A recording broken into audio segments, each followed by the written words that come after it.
I radiocomandati non ha limitazioni, c'è chi ci prova raga, ma fidate delle imitazioni. Ciao a tutti ragazzi e benvenuti in un nuovo video dei Radiocomandati. Oggi iniziamo un nuovo argomento sul canale. Abbiamo deciso di aggiungere un po' di contenuti anche legati al mondo del modellismo statico e da questo punto di vista inizierei da un ambito a me abbastanza caro, ovvero quello delle statue, quelle che comunque vengono comunque definite action figure, ok? È un mondo molto vasto che collega tantissimi mondi, tantissime passioni, così possiamo definirle, e quindi perché no? Perché non iniziare da un qualcosa che unisce più persone possibile? Oggi abbiamo per le mani veramente una figure che quando l'ho vista ci sono completamente rimasto. Parliamo di una Ichibansho di Bandai Namco, è niente po' di meno che una figure di Goku di Dragon Ball, Goku adulto, con l'iconica bicicletta che è possibile trovare anche nell'illustrazione della copertina del numero 34 di Dragon Ball. Non c'è che dire, questa figure riprende perfettamente lo stile di Akira Toriyama. Ma andiamo subito a scoprire qualche dettaglio, andiamola a vedere perché sono già qua che...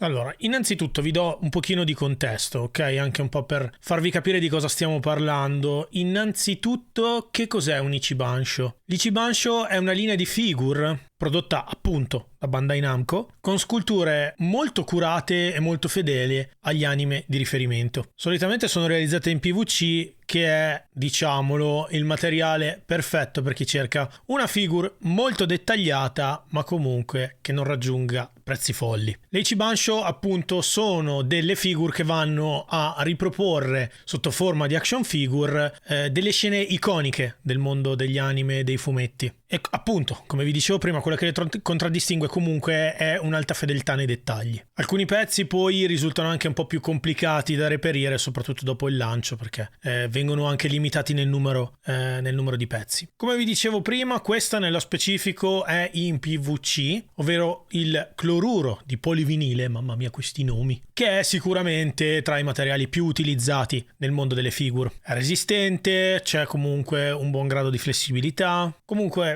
diciamo che nel complesso si va attraverso l'adozione del PVC anche a ridurre anche il rischio di rottura, cadute, cose di questo tipo. Non fate cadere le figure ragazzi, vi prego. Poi soprattutto il livello di verniciatura su questo tipo di materiale è abbastanza buono, quindi non abbiamo i dettagli che si possono raggiungere sulla resina, però comunque la resa finale è discretamente buona. Quindi appunto possiamo dire che il PVC viene utilizzato sulle figure di, definiamo, fascia media, ok? Quindi senza andare su modelli di altissimo livello in cui viene adottata la resina con tutte le controindicazioni del caso, il PVC è comunque il materiale che viene impiegato in tutte quelle figure che, diciamo così, possiamo permetterci senza dover ipotecare casa. Giusto per darvi un altro po' di contesto, esistono altri materiali che vengono utilizzati nel mondo delle action figure, come la plastica ABS, che viene utilizzata di solito per le basette, quelle nere che vengono utilizzate comunque per sorreggere le figure poi realizzate in altri materiali, o comunque per produrre accessori dove magari il livello di dettaglio è un po' più basso, anche perché comunque il livello di dettaglio che può raggiungere è inferiore e ha anche comunque un livello di rigidità molto più marcato. Diciamo che la plastica viene adottata soprattutto per figure un po' più economiche, quindi per una fascia di prezzo leggermente più bassa rispetto a quelle in PVC. E poi arriviamo alla regina dei materiali delle action figure, quindi tutte quelle belle, incredibili figure enormi, megagalattiche, ricchissime di dettagli, vengono fatte in resina. È un materiale che è molto molto fragile, c'è da stare veramente attenti, però diciamo che rispetto alla plastica e al PVC è molto più pesante, quindi dà veramente una sensazione di solidità da questo punto di vista. Si avverte proprio la qualità, i soldi che ci andate a spendere, li trasuda, ecco. Quindi tutte quelle belle statue da svariate centinaia, se non migliaia di euro, in linea di massima vengono fatte in resina.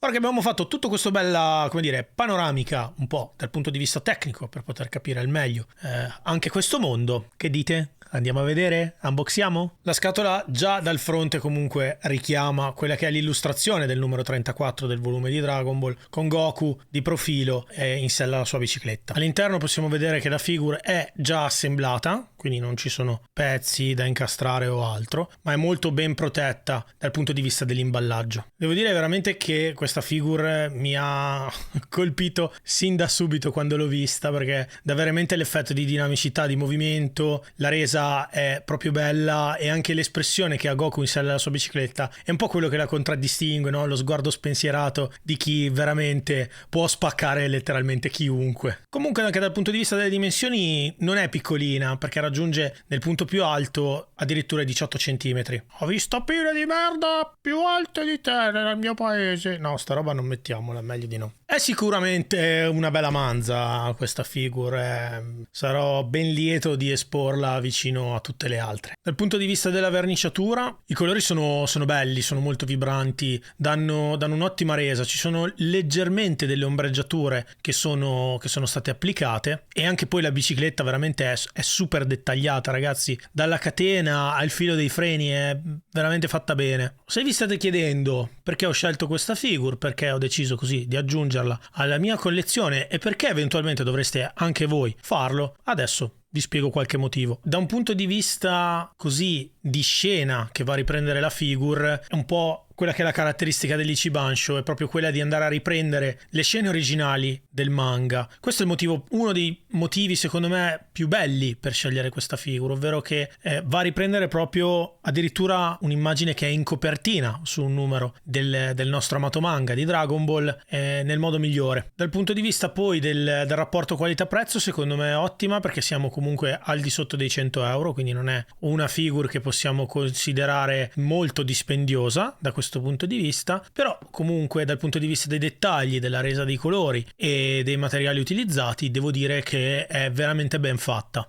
Data anche la natura di questo tipo di figure, ecco, così mi sento anche un po' di consigliarvela. Sappiamo che Dragon Ball è veramente iconico, è cross generazionale, per cui figure come questa, che diciamo non riprendono le classiche le classiche pose dei nostri Saiyan semplicemente durante lo sforzo sul water, ma che riprendono in realtà una scena del manga, addirittura la copertina. Secondo me non ce ne sono tante, ecco, ho provato anche a cercarle, non ne ho trovate tantissime. Secondo me questa è molto carina. Ed eccoci un po' alla fine di questo primo video legato al mondo delle figure, al mondo del collezionismo, più largamente in senso lato a quello del modellismo statico. Spero che questo video vi sia piaciuto, così un altro modo con cui cerchiamo di condividere pezzetti di passioni anche con voi che ci seguite. Dal mio punto di vista poi ho pensato anche di dare una valutazione, le classiche stelline da questo punto di vista nel momento in cui andremo a vedere, così ad affrontare anche il mondo delle figure. Per quanto mi riguarda, questa figure, anche se in PVC, avendo anche un ottimo rapporto qualità-prezzo, come vi dicevo prima, si merita almeno un 8 su 10. Diciamo che dove l'ho trovata, dagli amici della fumetteria Wonderland qui di Parma, vicino a casa mia, ne ho viste parecchie, ne ho viste tante anche a tema Dragon Ball. Tra l'altro alcune delle figure che le ho già